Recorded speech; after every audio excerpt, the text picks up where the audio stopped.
he spoke. The words didn't echo, didn't rise above a whisper, yet they struck the Carter mansion harder than any storm that had ever rolled across its 20-acre estate, and for a moment, even the tall windows seemed to hold their breath as if the world outside had paused just to listen. William Carter stopped halfway down the grand staircase, one hand gripping the polished oak railing, his reflection frozen in the glass wall beside him, his heartbeat suddenly louder than the silence that had ruled his home for 2 decades. And down below, near the floor-to-ceiling window where winter light spilled in cold and pale, Ethan sat exactly where he always sat, shoulders still, eyes distant. A man in his 20s who had not spoken since he was 8. Not after that night William had buried beneath meetings, acquisitions, and the illusion that control could replace connection. And yet there she was, Naomi Brooks, standing just a few feet away from Ethan, her posture calm, her hands resting loosely at her sides, as if silence didn't intimidate her the way it intimidated everyone else who had ever stepped into that room. And when she said it again, softer this time, he spoke. It wasn't a claim, it wasn't a guess, it was certainty, the kind that didn't ask permission to exist. William exhaled slowly, forcing a tight smile that didn't reach his eyes as he descended the remaining steps, his dress shoes clicking against the marble floor in sharp, measured beats. "That's not possible," he said. Voice low, controlled, the same tone he used in boardrooms when shutting down billion-dollar risks. "Every specialist in the country has told me the same thing," and the words sounded rehearsed, like something he had repeated so often it had become safer than hope. But Naomi didn't flinch, didn't step back. She simply tilted her head slightly, her gaze still fixed on Ethan. "Maybe they were listening for the wrong thing," she replied. And something in that sentence shifted the air, subtle but undeniable, like a door opening somewhere deep inside a house no one had entered in years. William's jaw tightened, irritation flickering beneath the surface. "You've been here less than 48 hours, he said, his voice sharper now. "You don't know anything about my son." But Ethan's fingers moved then, barely, a small twitch against the armrest that would have gone unnoticed by anyone who wasn't looking for it. But Naomi saw it. Of course she did, and she took one slow step closer, lowering herself just enough to meet Ethan's line of sight without crowding him, her voice dropping to something almost weightless. "You don't have to stay quiet anymore," she said, not as an order, not even as encouragement, just as a truth placed gently into the space between them. William let out a quiet scoff, though it lacked conviction. "He can't speak," he insisted, but Naomi's eyes flickered briefly toward him, calm and steady. "Or he chose not to," she said, and that word "chose" landed harder than anything else, because it didn't point to a broken body, it pointed to a broken moment. One William had spent 20 years refusing to look at, and the memory pressed closer now.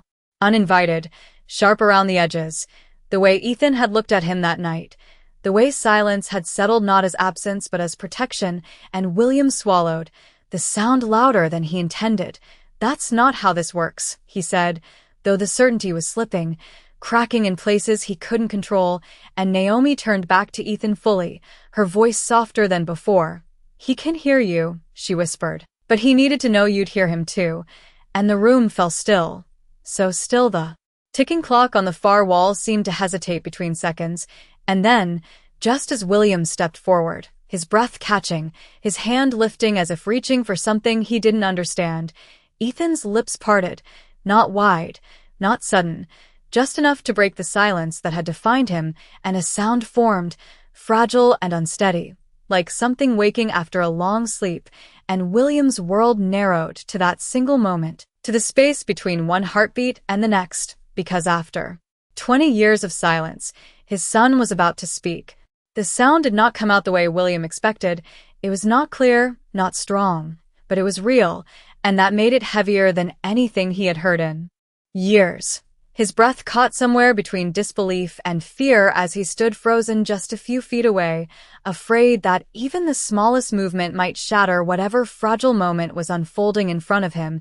And Ethan remained still after that first sound, his lips barely parted, his chest rising slowly as if he had just crossed an invisible line he had spent years refusing to approach. Naomi did not rush him, did not celebrate, did not even speak right away. She simply stayed there, grounded, steady, as though she understood that this was not a breakthrough to be claimed, but a door that had only just begun to open, and William finally found his voice, though it came out softer than he intended. "Ethan," he said, the name trembling with something unfamiliar, something he had not allowed himself to feel in a very long time. But Ethan did not respond to him. His eyes remained fixed on Naomi, and that silence, that choice, landed deeper than any spoken rejection. William swallowed, the weight of it pressing against his chest. "Say it again," he added quickly, almost urgently, stepping closer now, his polished shoes echoing sharply against the marble. But Naomi lifted her hand slightly, not to stop him completely, just enough to slow him down, and she did not even look at him when she spoke. "He will not if you turn this into pressure," she said quietly, her voice calm but firm. And William frowned, frustration flickering across his face. "I am his father," he replied, as if that should still mean control, still mean authority. But Naomi finally turned to him then, her gaze steady and unshaken. "And that is exactly why he stopped speaking," she said, not harsh, not accusing, just honest, and the words settled into the room with a weight that could not be ignored. William opened his mouth to respond, to defend, to correct, but nothing came out, because somewhere beneath the instinct to control, something else was stirring, something he had buried for 20 years, and he looked at Ethan again, really looked this time, at the way his son's shoulders remained slightly tense, at the way his hands rested as if they had learned to stay still, and for the first time, William did not see a problem to fix. He saw a distance he had created. Naomi shifted her attention back to Ethan, lowering her voice again. "You did not lose your voice," she said gently. "You protected it." And Ethan's breathing changed, just slightly, a deeper inhale, a subtle release, as if the words had reached a place inside him that had been waiting to be acknowledged. "No one listened before," she continued. "So you stopped trying." And William felt something tighten in his chest. Because the truth of it did not arrive like an argument. It arrived like recognition, quiet and undeniable. Naomi did not ask Ethan to speak again. She did not even look expectant. She simply remained there, present, offering space instead of demand, and the silence stretched. But it was not the same silence as before. It was different now, alive, fragile, as if it was holding something just beneath the surface. William took another step forward, slower this time, more careful. "Ethan," he said. Again, but the name came out differently, stripped of command, carrying something closer to uncertainty, even regret, and for a moment, nothing happened. The room held still, the winter light shifting slightly across the floor, and then Ethan's fingers moved again, a small, deliberate motion this time, and his lips parted once more, the effort visible but not forced, and when the sound came, it was clearer than before, still quiet, still fragile, but unmistakable, and again, it was not directed at William. "Stay," he said, the word soft but steady, and William stopped completely because that word, simple as it was, carried a meaning he could not ignore. It was not a request for help. It was not a call for attention. It was a choice, and it was not given to him. And for the first time in his life, William Carter realized that no amount of power, no amount of money, could make his son choose him. And the silence that followed was no longer empty. It was filled with something far more dangerous, the truth waiting to be faced. William did not move after that word, not because he could not, but because something inside him finally understood that moving forward the same way he always had would only push Ethan further away, and for the first time in years, he stayed exactly where he was, not as a man in control, but as someone waiting to be allowed closer, and the shift was subtle, almost invisible, yet it changed the air in the room.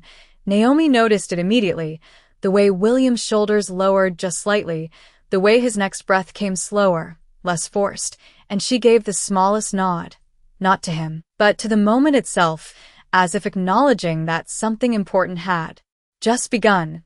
Ethan's gaze remained steady, still locked on Naomi, but there was something new behind it now, something softer, something that had not been there before, and Naomi did not rush to fill the silence.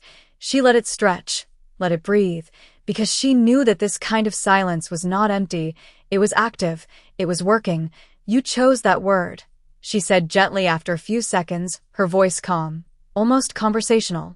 "Not because it was easy, but because it mattered." And Ethan's fingers shifted again, this time more deliberately, his hand curling slightly against the fabric of the chair, a small movement, but one that carried intention. William watched closely, every instinct in him wanting to step in, to guide, to ask, to fix, but he held himself back, the effort visible in the way his jaw tightened and then slowly released. Naomi continued, her tone steady. "You said stay," she repeated. "But you did not say it to him." She did not need to turn to William for that to land. It already had, heavy and undeniable, and for a moment, something flickered across William's face, not anger, not pride, but something far more vulnerable, recognition mixed with regret, and he lowered his eyes briefly, as if seeing something he had avoided for too long. "You do not have to choose him yet," Naomi added softly, her attention fully on Ethan again. "You only have to choose your voice." And the words settled gently, without pressure, without demand, and Ethan's breathing shifted again, deeper now, steadier, as if something inside him was aligning with the permission he had just been given. William exhaled slowly, his voice quieter when he spoke this time, stripped of command. "I did not know," he said, almost to himself, the words barely audible, and Naomi glanced at him briefly, not with judgment, but with clarity. "You did not ask," she replied, and that truth did not cut. It revealed, and William closed his eyes for a second, the weight of it pressing against him in a way no business loss ever had, because this was not something he could negotiate or undo with a decision. This was something that had been built over years of silence, of absence, of moments missed and words left unsaid, and when he opened his eyes again, he did not step closer, he did not reach out, he simply stayed where he was, giving Ethan the space he had never given before. And Naomi turned back to Ethan, lowering her voice again. "There was a moment," she said softly, "when you decided it was safer not to speak," and Ethan's gaze flickered for the first time, just slightly, not away, but inward, as if the words had touched a memory, and Naomi did not press further. She let that reaction exist, without forcing it into something larger. "You do not have to carry that moment alone anymore," she added, and the room held still again, the quiet now filled with something deeper than tension, something closer to release, and Ethan's lips parted once more, the movement slow, deliberate, as if each part of it required trust, and William felt his chest tighten again, not with urgency this time, but with something else, something like hope, unfamiliar and fragile. And the sound that came next was not just a word, it was an effort, a reaching. "No," Ethan said, the syllable soft but clear enough to be understood, and William's breath caught again, because this time, the word was not directed at Naomi alone. It hovered between them, uncertain, searching, and for the first time, it sounded like the beginning of something that had been waiting far longer than either of them had been willing to admit. The word lingered in the air longer than it should have, fragile and unfinished, and yet it carried more weight than any complete sentence William had spoken in years. His eyes locked on Ethan as if afraid to blink and lose the moment, his mind racing to understand whether that no was resistance, fear, or the beginning of something breaking open after 2 decades of silence. And for once, he did not interrupt it, did not try to define it, because somewhere deep inside, he finally understood that forcing meaning too quickly had been part of the reason everything had stopped in the first place. Naomi remained still beside Ethan, her presence steady, her breathing slow, as if she were matching his pace without him even realizing it, and she did not rush to interpret the word either. She simply accepted it, letting it exist exactly as it was, incomplete but honest. "That is enough," she said softly, her voice carrying quiet reassurance rather than expectation, and Ethan's shoulders shifted slightly, a subtle release of tension that would have gone unnoticed by anyone who had not been watching as closely as she had. William swallowed, the sound loud in his own ears, his instincts still fighting against this unfamiliar approach. "Enough for what?" he asked, his voice low but edged with confusion, and Naomi glanced at him briefly, not dismissing him, but not centering him either. "Enough to continue," she replied, and the simplicity of her answer unsettled him more than any complex explanation could have, because it meant progress did not require perfection.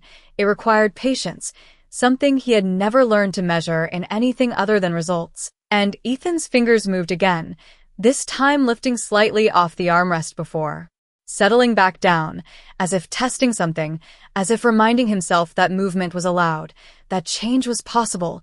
Naomi leaned in just a fraction, careful not to crowd him, her voice dropping again, softer than before. "You said no," she repeated, "and that means you are choosing now." And Ethan's eyes flickered, not away, but deeper, as if the word had opened a door he had not expected to face so soon. William took another slow breath, his hands now at his sides instead of clenched. His posture no longer rigid with control but uncertain, searching. "Choosing what?"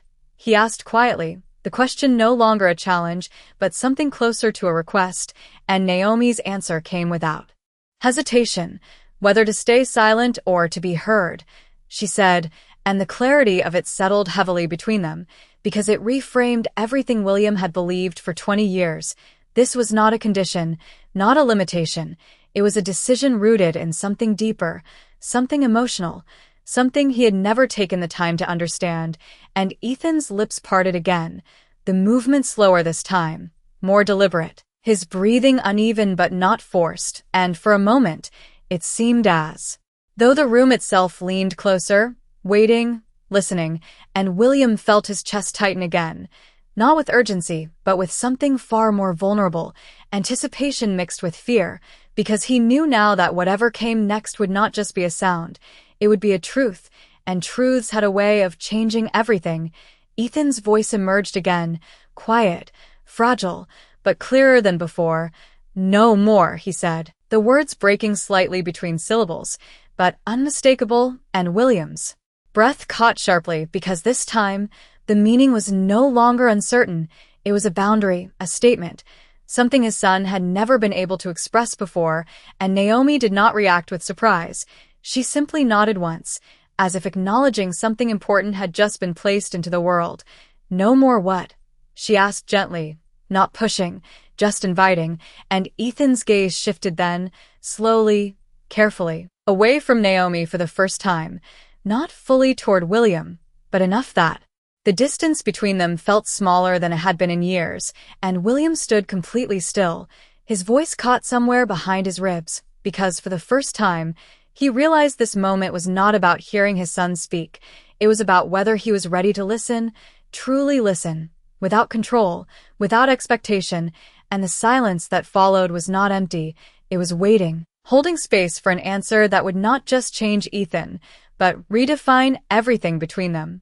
The words settled into the room with a quiet finality that no one could ignore, not even William, whose breath seemed to pause halfway through his chest as he tried to understand what his son had just said, not just the sound of it, but the meaning behind it, because no more was not a fragment, it was a boundary, and boundaries were something William had spent his entire life controlling rather than respecting, and now, standing just a few feet away from Ethan, he realized that this was the first real boundary his son had ever given him, and he did not know how to respond to it.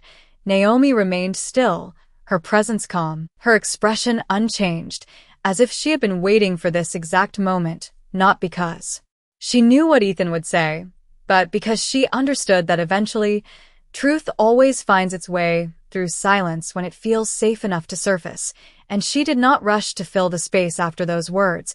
She let them exist, let them settle, let William sit inside them for a moment longer than he was comfortable with, and William shifted his weight slightly, his hands opening and closing at his sides as if searching for something to hold on to, some version of control he could reclaim.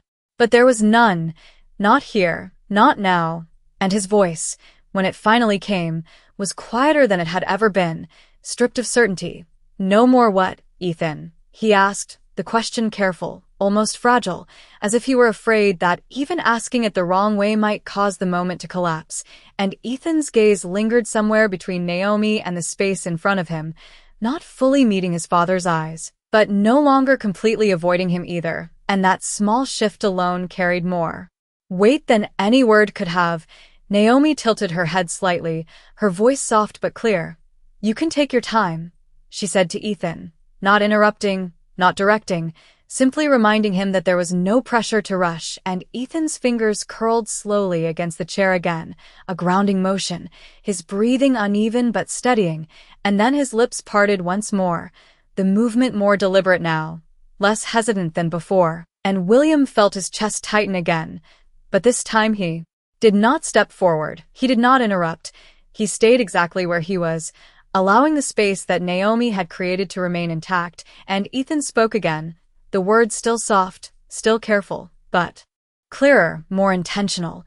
"No more quiet," he said, each word carrying effort but also clarity, and the meaning landed immediately, heavy and undeniable, because it was not just about sound. It was about everything that had been left unsaid for 20 years, everything that had been buried under expectation, under control, under moments where speaking had not felt safe, and William's breath caught again. But this time it did not stay stuck. It released slowly, like something inside him was finally beginning to give way, and Naomi nodded once, her voice calm, affirming.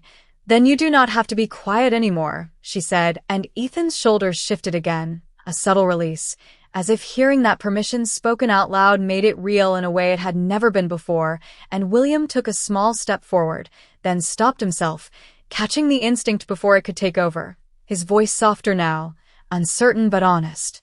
"I did not know you felt that way," he said, and the words hung there, incomplete, insufficient, but real, and for the first time, Ethan's eyes moved more clearly in his direction, not fully meeting his gaze, but acknowledging his presence, and that alone was enough to make William's throat tighten, because it was the closest they had come to connection in years, and Naomi watched quietly, not inserting herself into this part, because she understood that this was no longer about unlocking Ethan's voice.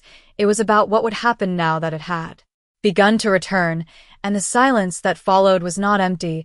It was shifting, changing, becoming something new, and William stood there, not as a man who had solved a problem, but as a father who was finally beginning to understand that the silence he had been trying to fix was never the real issue. It had only been the result of something far deeper, something he had yet to fully face, and now, with his son's voice slowly returning, that truth was no longer something he could avoid. The air in the room felt different now, not lighter, but clearer, as if something that had been locked away for years had finally been allowed to breathe, and William stood there, absorbing every word his son had just spoken, not as a man analyzing a situation, but as someone trying to understand a language he had never taken the time to learn, and the words "no more quiet" echoed in his mind, not loud, but persistent, carrying a meaning that stretched far beyond the moment, and for the first time, he did not try to correct it, did not try to respond with solutions or explanations. He simply stood still and let it settle. Naomi watched the shift in him with quiet awareness, recognizing the subtle difference between someone hearing and someone beginning to listen, and she stepped back just half a step, not leaving, but creating space, allowing the moment to belong to them rather than to her. Ethan's breathing had steadied now, still careful, still measured, but no longer as tense, his fingers resting more naturally against the armrest, his shoulders slightly less rigid, as if the act of speaking had not broken him the way he might have feared, but instead released something that had been held too tightly for too long. William finally spoke again, his voice lower than before, stripped of the certainty that once defined him.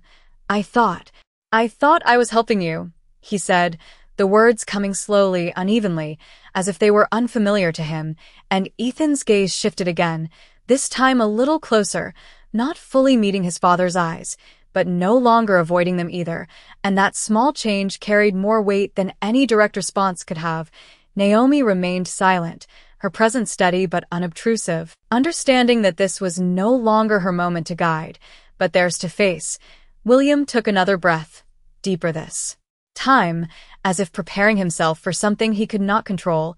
"When you stopped talking," he continued, "they told me it was something we could fix, something medical, something that just needed time and the right people." His voice tightened slightly, not with anger, but with something closer to realization.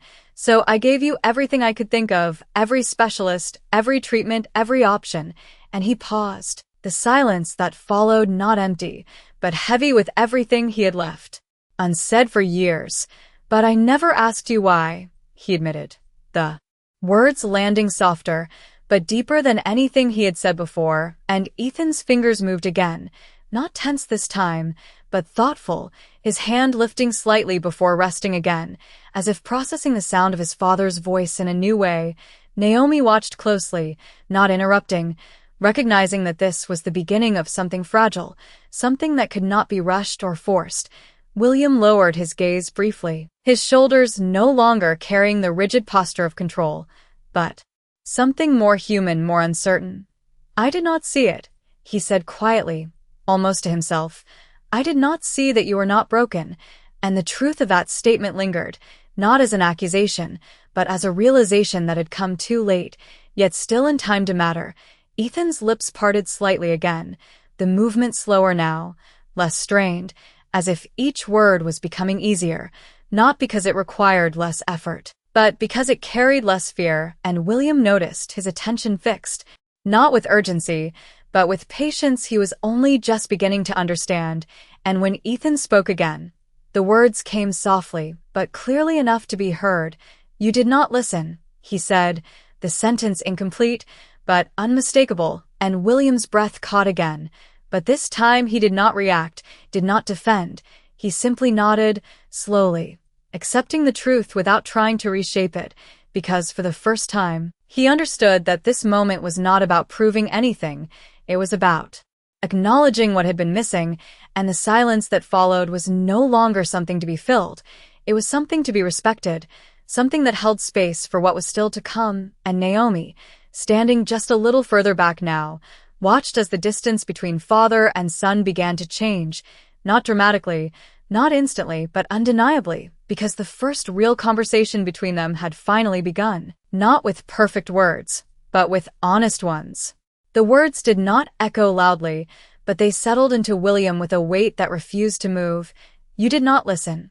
And for a moment, he simply stood there, absorbing it without defense, without interruption, because for the first time, he understood that responding too quickly would only repeat the same mistake, and so he stayed silent, not out of avoidance, but out of intention, and that silence felt different now, no longer cold or distant, but careful, deliberate, almost respectful, and Ethan noticed, the shift subtle but real, his gaze lingering a fraction longer in his father's direction before drifting slightly downward again, as if testing whether this new version of the moment was safe to remain in. Naomi watched quietly from a step back, her hands relaxed at her sides, her presence no longer leading but supporting, like a steady ground beneath something fragile trying to stand, and William took a slow breath, his voice when it returned softer than it had ever been, stripped of authority, carrying something unfamiliar.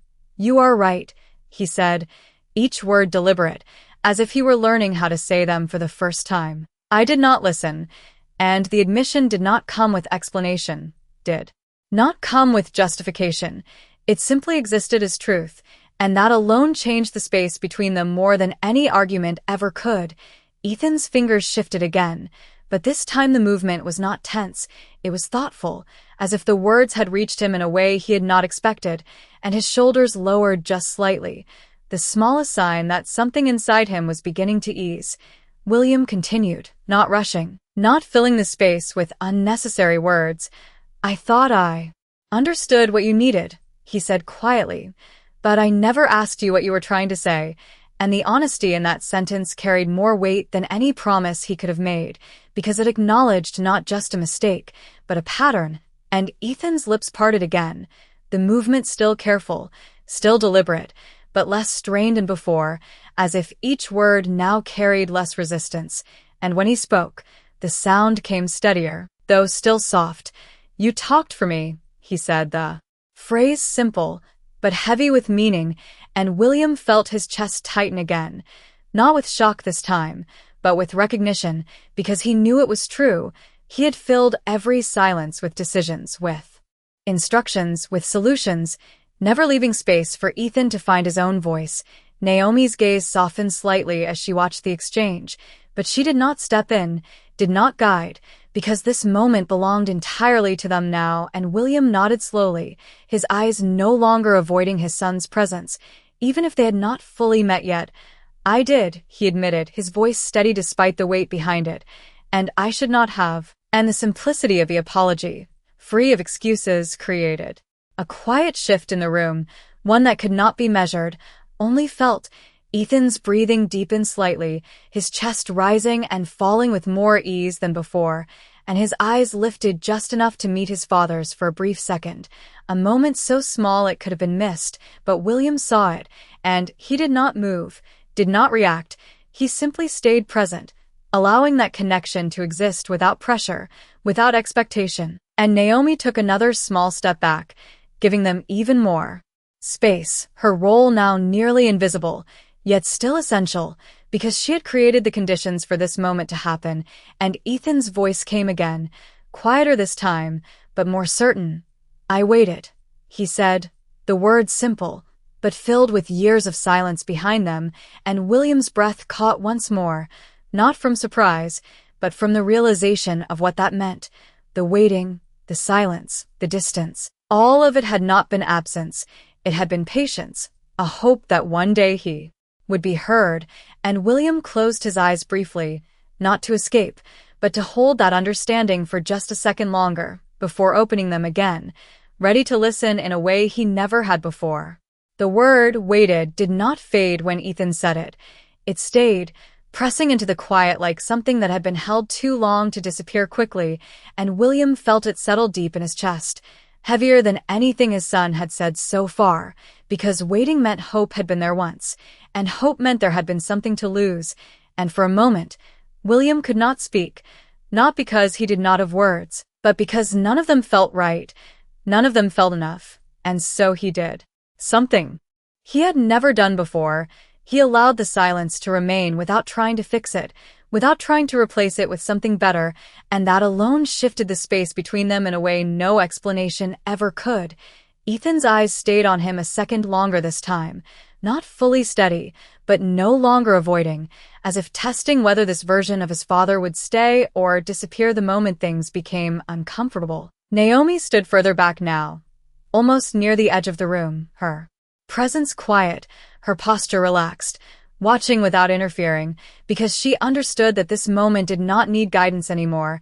It needed honesty, and William took a slow breath, deeper than before, his voice when it came softer, but clearer. "I did not know you were still waiting," he said, and the truth of it did not sound like an excuse.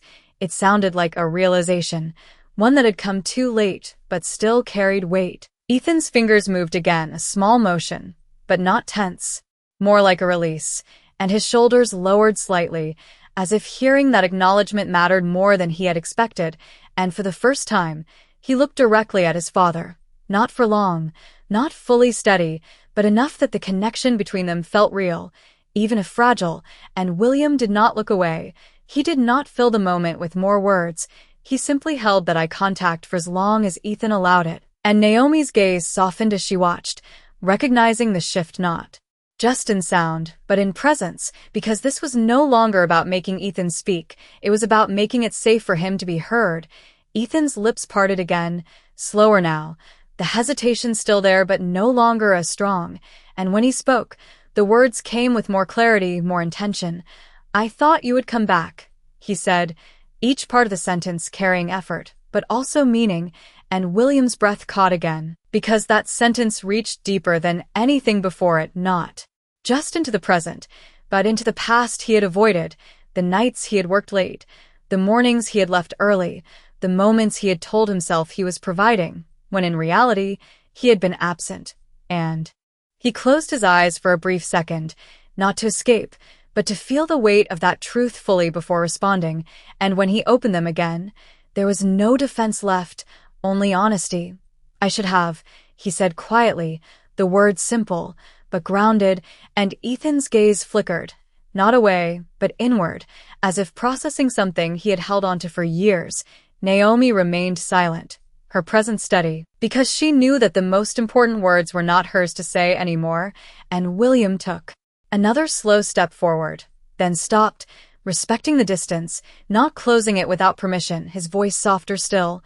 "I am here now," he added, not as a promise, not as a solution, but as a statement of presence, and the difference mattered, because for the first time, he was not trying to correct the past, he was trying to exist in the present, and Ethan watched him, his expression still guarded, but less closed than before, and the silence that followed was not empty, it was full of something new, something uncertain, but real, and for the first time in 20 years, that silence no longer felt like the end of something. It felt like the beginning. The words lingered in the air, not as a resolution, but as a fragile bridge between what had been lost and what might still be found, and Ethan did not look away this time, his eyes staying on William just a second longer than before, as if measuring the truth behind what he had just heard, not the words themselves, but the weight they carried, and William felt it, that quiet evaluation, that silent question his son was not yet ready to say out loud, and for the first time, he did not try to answer it with promises or certainty. He simply remained where he was, grounded in the moment, allowing the space to exist without filling it too quickly. Naomi watched from a distance, her presence almost invisible now, her role no longer to guide, but to witness, because the connection forming between them no longer needed instruction, it needed time, and Ethan's breathing steadied further, the tension in his shoulders easing in a way that would have been impossible just minutes ago, and he shifted slightly in his seat, not retreating, not closing off, but adjusting, as if preparing himself for something unfamiliar, something that required more than silence, and William noticed, his attention focused not with urgency, but with care, and when he spoke again, his voice carried something new, something that had never been there before, restraint. "I am not going anywhere," he said, the sentence simple, but different from anything he had said in the past, because this time, it was not about control, it was about presence, and Ethan's gaze flickered at that, not fully trusting, not yet, but no longer dismissing it either, and the shift was small, but undeniable. Naomi allowed herself a quiet breath, recognizing the change not in the words, but in the rhythm between them, because where there had once been interruption, there was now space, and where there had once been silence filled with absence, there was now silence filled with attention. Ethan's lips parted again, slower, more deliberate, and the hesitation that followed was not fear, but effort, as if each word required him to step further into something he had avoided for years, and when he spoke, the words came more connected this time, more complete.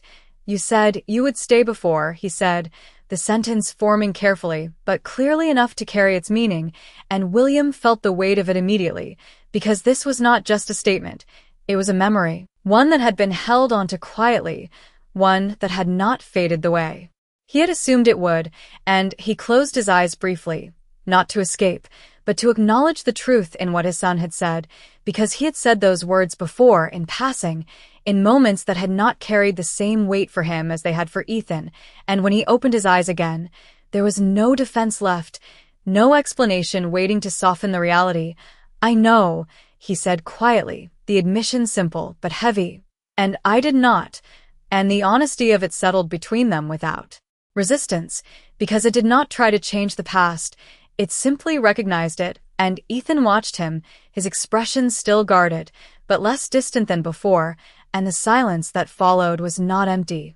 It was processing. It was space being given for something real to exist without being rushed.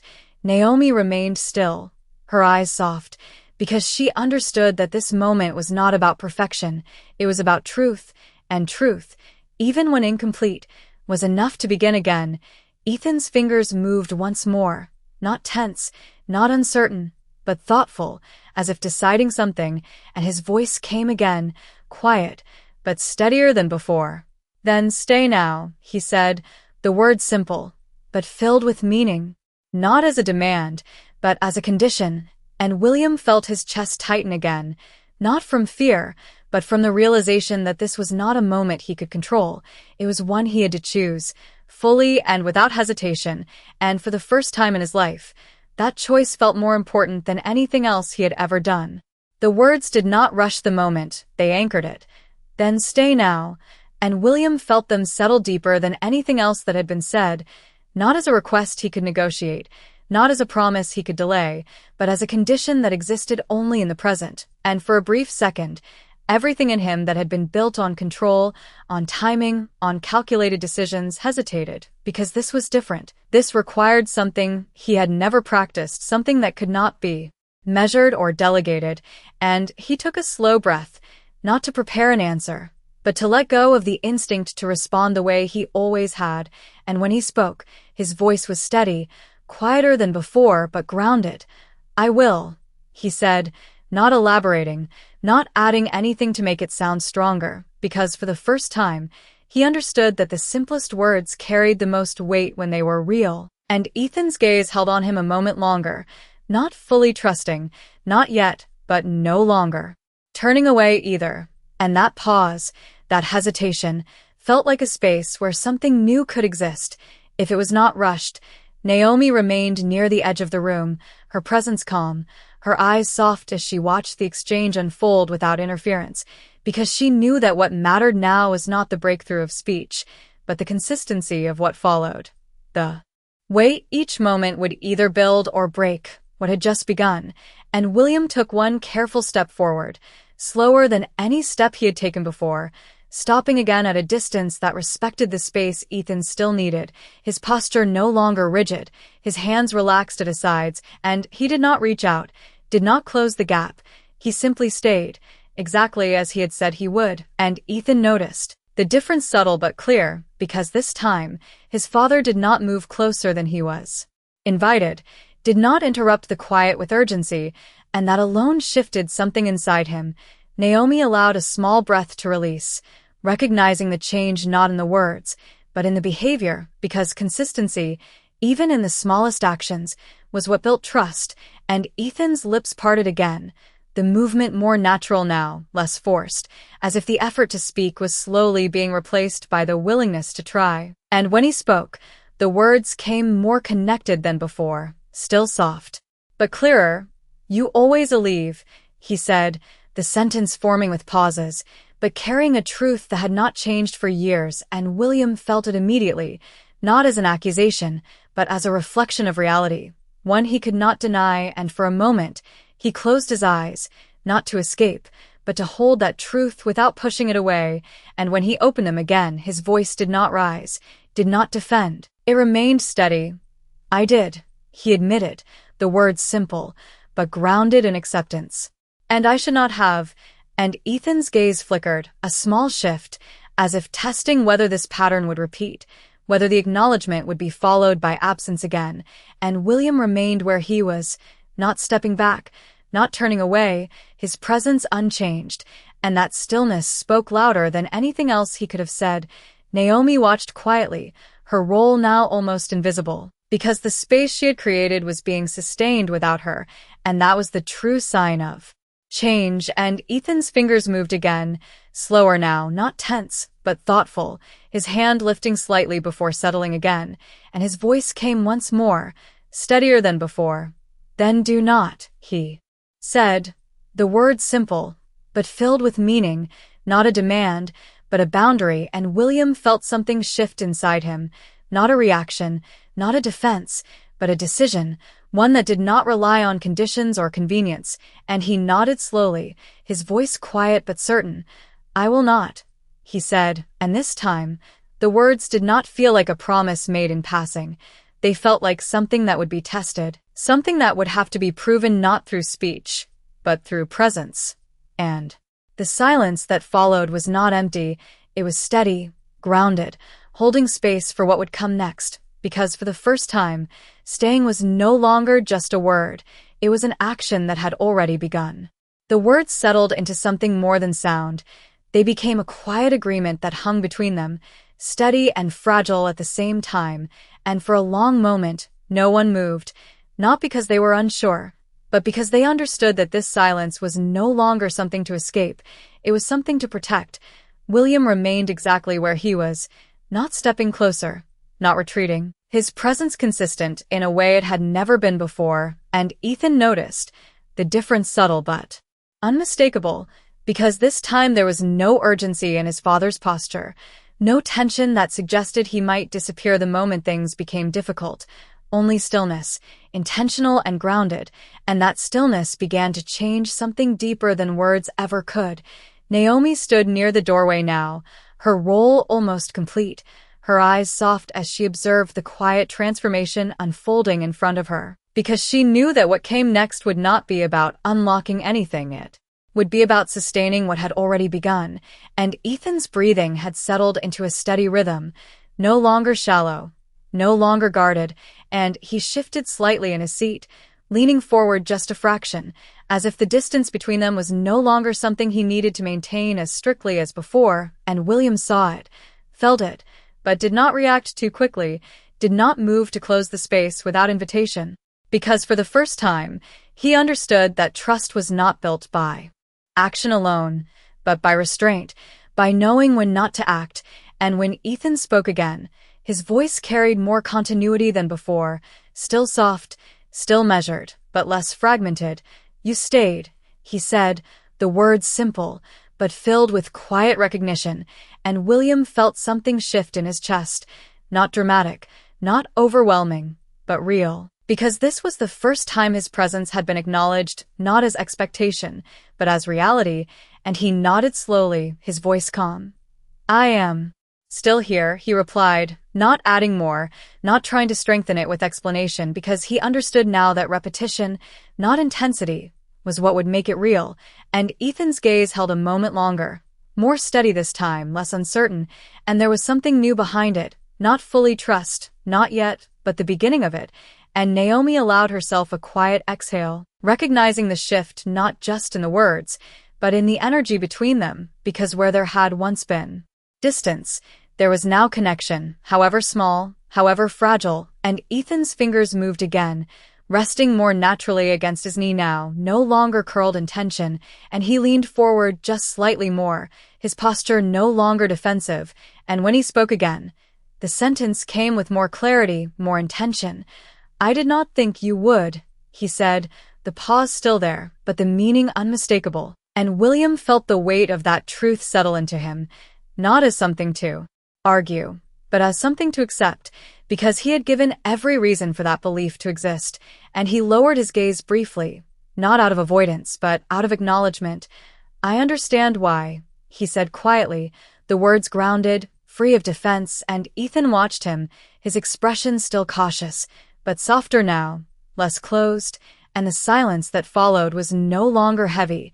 It was reflective. It was space where both of them could exist without pressure, without expectation, and Naomi stepped back another small step, almost out of the room now, her presence no longer needed in the center, because what had begun no longer required her guidance, only time, and Ethan's voice came again, steadier. Now more connected than it had been at any point before. "If you stay, I can talk," he said, the sentence simple, but filled with meaning that reached far beyond the words themselves, and William's breath caught, not in shock, but in realization, because this was not a condition placed on him. It was an offering, a possibility that existed only if he continued what he had started, and for the first time, he understood that his son's voice had never been gone. It had been waiting for a reason to return, and now, standing there in the quiet of a room that no longer felt empty, he realized that staying was not just something he had promised, it was something that would define everything that came next. The sentence did not end when Ethan finished speaking.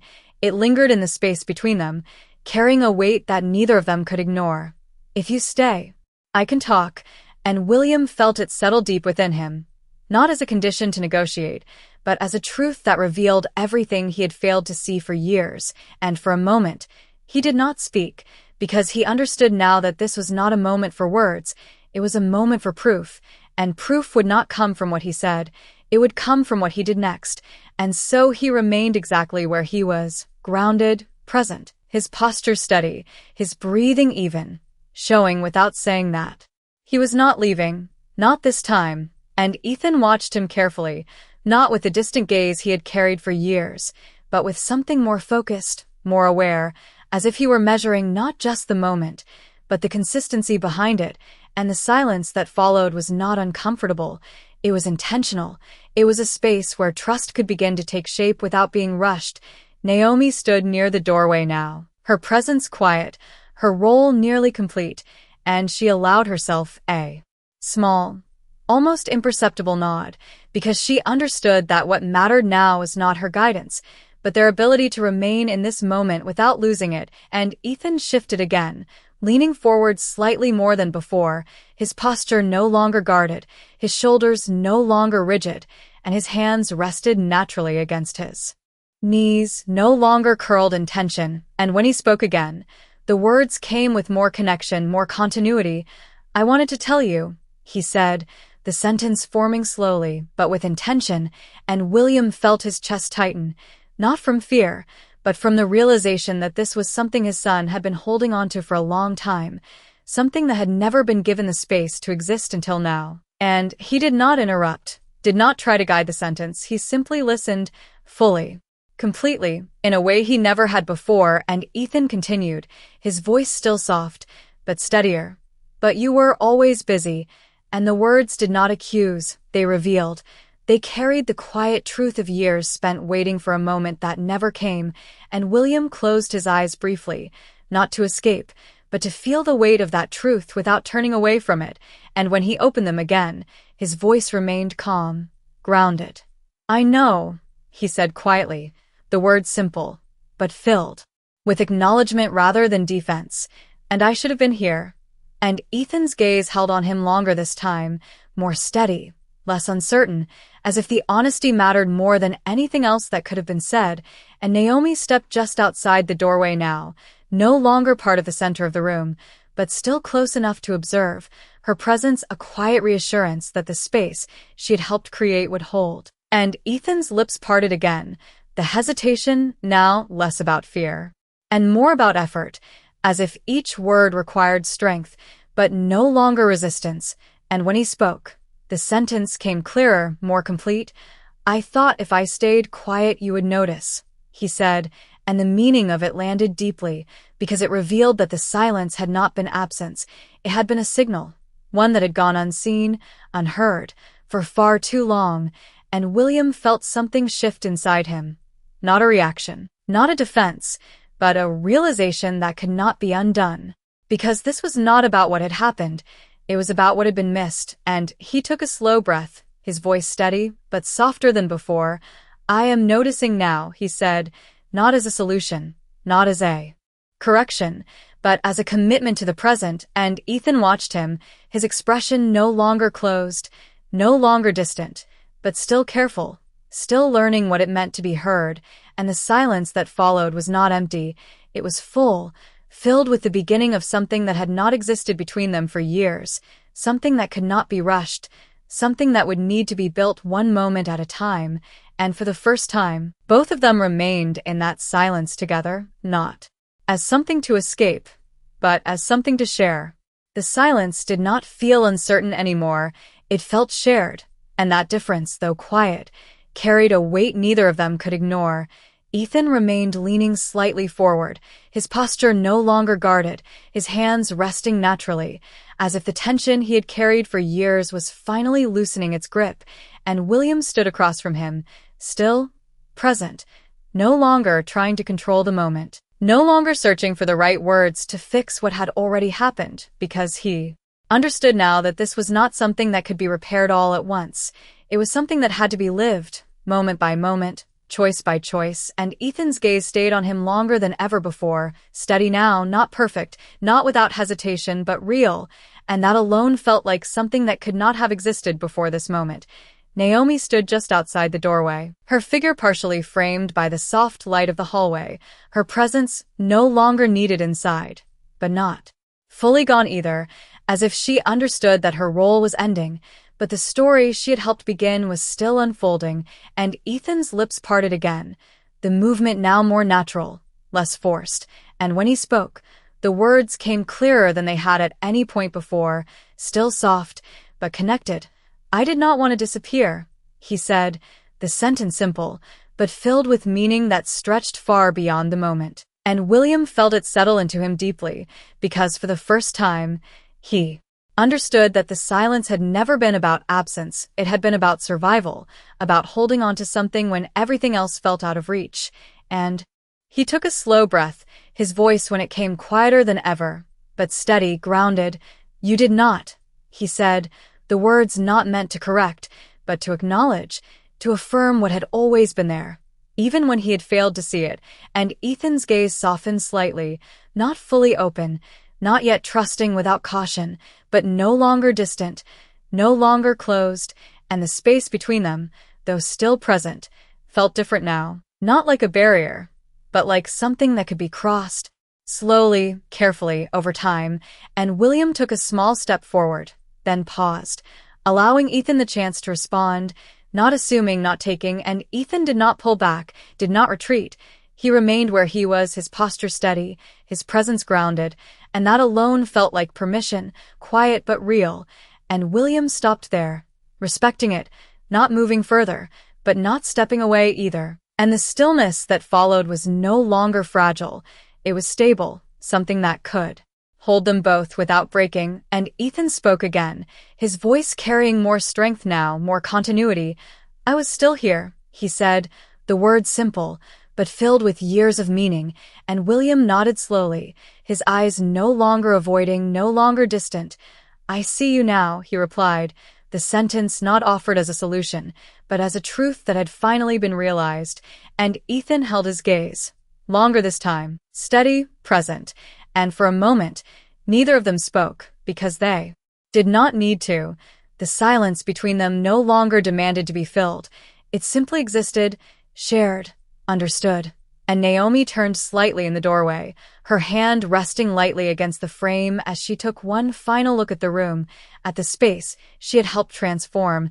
And without a word, she stepped away, her footsteps soft, fading into the quiet of the hallway, leaving behind something that did not need her anymore. And inside the room, William and Ethan remained, not as strangers, separated by years of silence, but as two people standing at the beginning of something new, something fragile, something real. And for the first time, the silence between them did not feel like something that had to be broken. It felt like something they could build from,